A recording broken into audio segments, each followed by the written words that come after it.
Mulai tahun 98. Bapak juga pernah kemudian bilang tentang saya anak PKI.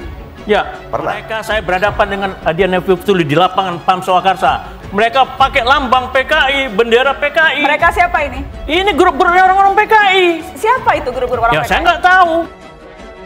PKI. Mana buktinya? Nanti saya tunjukkan. Mana buktinya? Ya, saya tunjukkan nanti. Bawa buktinya dulu, Ya. baru kita bicara. Ya. Jangan bicara dulu, buktinya menyusul. Di sini nggak saya bawa. Jangan dong. Oke. Kantong saya Upayakan dong. kita bawa buktinya baru kita bicara. Kalau kemudian ternyata bapak saya jaksa, dan ternyata bapak saya yang membuat surat dakwaan untuk beberapa orang PKI, mau tidak bapak minta maaf pada saya? Tidak, mau saya minta maaf. Urusan dong. apa? Urusan apa? Bahwa bapak pernah Anda menulis bersama-sama seperti Forkos, katanya tanda-tanda. Berarti saya sudah bertanya. kelihatan tanda-tandanya. Siapanya? Mari kita lihat. Itu. Bahwa kemudian mungkin Pak Kiflan mengalami situasi itu dan dia memiliki traumatik sejarah itu, ya boleh-boleh saja. Tapi fakta hari ini, di mana ada komunisme lagi? Cuma 6 negara dari 195 negara. Artinya bahwa kegagalan komunisme sebagai ideologi bukan cuma perdebatan-perdebatan, secara faktual di dunia itu sudah terjadi. 30 negara yang menganut ideologi komunis, sekarang tinggal 6. Oke. Berapa banyak yang kemudian gugur? Ya. Itu harusnya kemudian bisa membantu kita untuk merenovasi pemikiran kita terhadap sesuatu yang sifatnya traumatik. Oke. Mungkin nggak dia bangkit lagi? Menurut saya tidak mungkin. Tidak mungkin, Di Pak mana Kiflan? ceritanya? Ya, Saya lempar langsung ke Pak Fakta-fakta Kiflan. di dunia sudah seperti itu kok. Saya dibilang PKI, ya saya gampang sih jawabnya. Lah kok sampai hari ini nggak ditangkap ya? Iya PKI melulu, nih PKI, nih PKI, nih PKI gitu. Diomongin gitu kita jalan terus aja lah. Kenapa mesti ribut ya? Itu kan orang sentimen aja lah. Lah orang kok dituduh-tuduh nggak jelas. Saya tidak mengatakan Ibu Mega PKI. Saya tidak mengatakan Jokowi PKI. Tetapi PDIP kerjasama dengan Partai Komunis Cina dalam pengkaderan. Tanda tangan 2012. Ya, kalau menghadapi tuduhan-tuduhan yang seperti ini, ngapain sih kita komentari seperti yang dikatakan oleh Ibu Mega tadi? Kita jalan saja terus. Itu tidak akan mempengaruhi apa-apa, karena rakyat akan memiliki nalar tersendiri untuk mampu membedakan mana yang benar dan mana yang tidak benar. Sampai sekarang pengkaderan Partai Komunis Cina mengkader PDIP di Oke. kantor PDIP. Baik. Itu kerjasama, jelas dia masih ke komunis. Saya ingin Ini tuduhannya membabi buta. Yang kalau tidak segera diperbaiki dengan baik, semua orang akan bisa menjadi korban dari tuduhan-tuduhan seperti ini. Kenapa kemudian kita selalu memiliki kekhawatiran berlebihan sebagai bangsa? Kurang apalagi kita sebagai bangsa yang sudah bertahan sekian puluh tahun tidak mampu dihancurkan oleh siapapun. Kenapa kita masih takut pada orang-orang tua itu? Diktator proletar, Kita dengarkan. PDIP kerjasamanya seperti itu. Bagaimana, Bang Ini ada Adian? fakta kok, tanda tangan Ibu Kita Mega dengarkan. sama Sekjen PKI di Kiflan? Cina. Saya menghargai pengalaman hidup Bapak. Saya menghargai pengalaman traumatik Bapak. Tapi itu tidak mungkin kita wariskan pada generasi kita terus-menerus. Bagaimanapun juga, generasi muda hari ini akan memiliki zamannya sendiri. Generasi muda hari ini akan memiliki tantangannya sendiri. Mereka akan memiliki musuhnya sendiri. Biarkan mereka menghadapi itu. Tidak kemudian hantu masa lalu harus kita wariskan menjadi hantu bagi mereka kemudian hari. Tidak bisa. Jangan Tidak bisa. Jangan membela PKI. Jangan Tidak ada yang membela Oke. PKI. Itu. Saya juga tidak mau ketakutan masa lalu kita wariskan pada anak muda Makanya kita. anak-anak- Saya juga pernah dibilang anak PKI. Bapak saya kepala kejaksaan negeri. Bapak saya yang membuat surat dakwaan untuk sekian banyak orang PKI. Tapi saya pun sempat dituduh seperti itu. Kita tahu watak PKI Presiden Jokowi yang suka menggunakan tangan kekuasaan secara langsung dan tidak langsung. Saya nggak percaya dia itu PKI komunis. Oke. Oke, saya nggak percaya. PKI itu yang dibubarkan tahun 65-66. Saya lahir tahun 61. Apa ada aktivis PKI balita? Kalau orang percaya itu ya saya anggap orang bodoh aja. Sebabnya saya dari awal berkoar-koar saya di TV. Komunisme itu sudah bangkrut. Komunisme itu sudah bangkrut. Ngapain orang masih ngomongin zaman segini PKI, PKI, PKI? Buktikan dong, ada aturannya. Jangan hanya untuk membohongi rakyat. Performa politik Jokowi ini seolah-olah anti-Islam, anti-kanan. Dengan aku Pancasila seolah-olah ingin memecah. Anda tidak punya bukti jelas itu PKI. Kalau ada, cobalah dibuka. Pak Jokowi maju dari sini, maju waktu jadi wali kota. Siapa yang ngusung?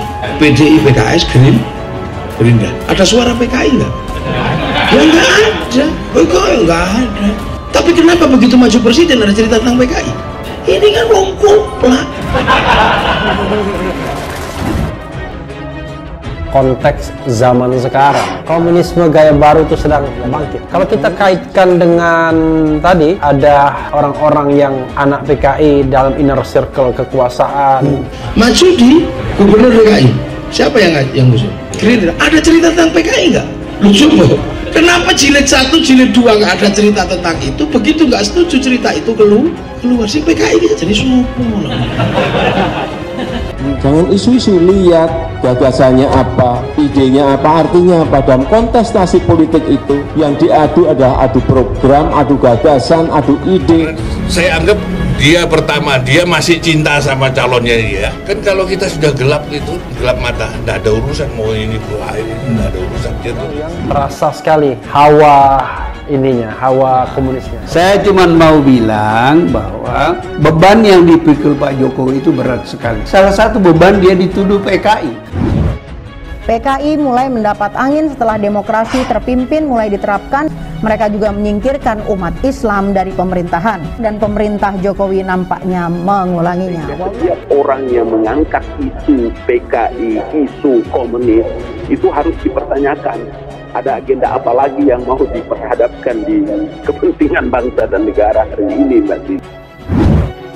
Menghadapi komunis hari ini, sangat benar bahwa PKI sebagai organisasi sudah dibubarkan. Tapi pengalaman di Indonesia merupakan fakta yang tak terbantahkan bahwa PKI dengan serta-merta akan mudah saja melakukan pemberontakan.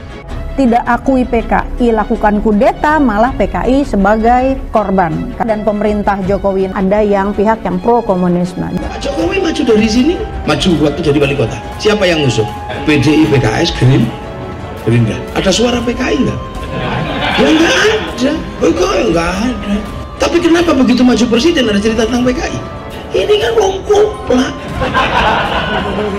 Orang seperti Gatot dan kami hanya akan nampak berarti bila ada perasaan bahwa Indonesia terancam. Dan ancaman yang mudah sekali digoreng adalah komunisme.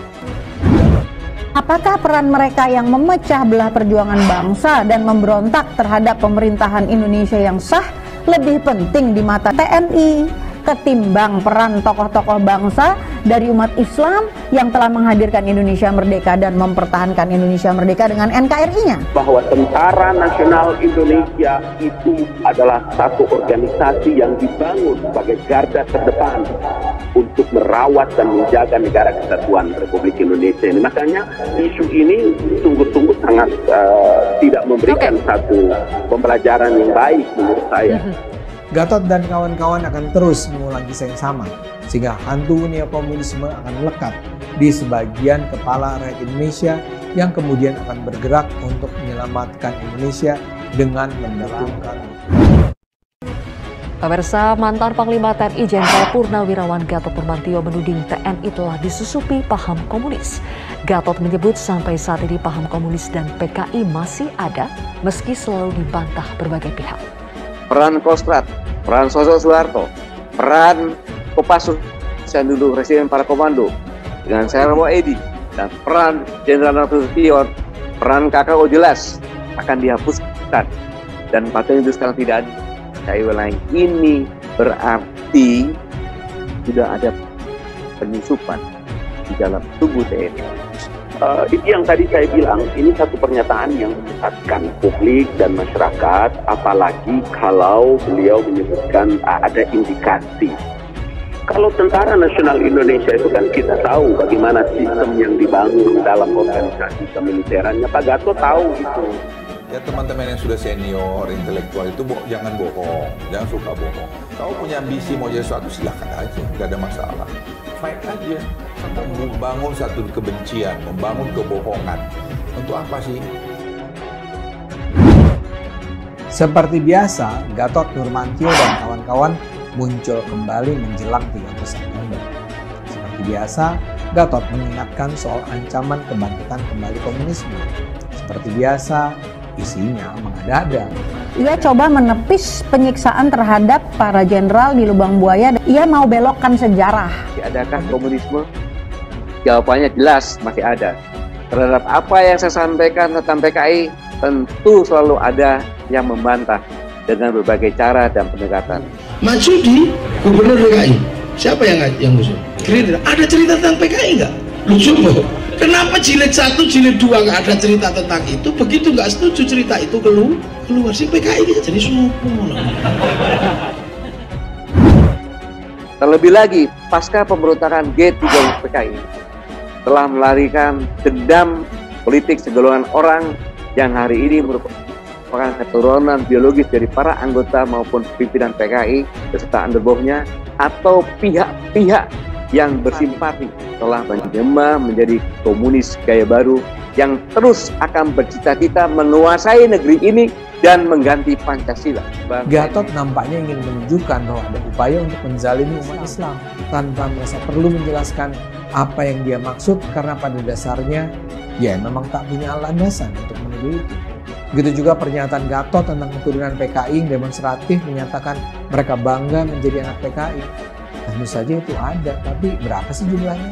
Dan kalau ada beberapa orang warga yang ingin merasa punya keberanian dan kebebasan untuk menyatakan diri mereka sebagai keturunan PKI, itu sama sekali tidak bisa disalahkan dan sama sekali tidak bisa ditafsirkan bahwa mereka ingin mendirikan kembali PKI.